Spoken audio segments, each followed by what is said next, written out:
नमस्कार, मी शेतकरी पुत्र अशोक वायभट मान मराठी यूट्यूब चॅनलमध्ये आपल्या सर्वांचे स्वागत करीत आहे.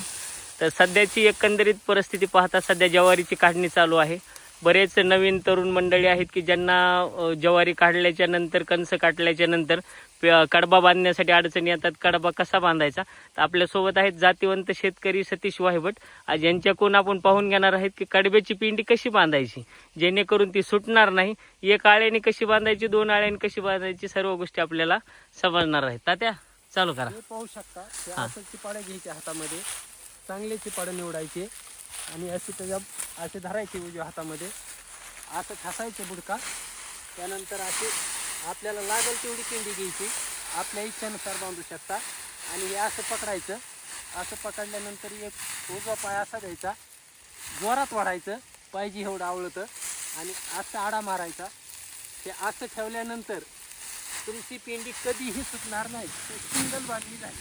ही सिंगल बांधणी आणि अशा पद्धतीने तुम्ही बांधू शकता. डबल आळा पण तशा पद्धतीनेच घ्यायचा समोर आपल्याला. जर लांब कडबा असेल तर त्या पद्धतीने बांधू शकता. डबल आळा घ्यायचा असेल, दोन आळे घ्यायचे, सिंगल पाठीमागे एक शेंड्याला एक आणि बुडक्याला एक बांधून टाकायचं. अगदी बरोबर. धन्यवाद तात्या माहिती दिल्याबद्दल.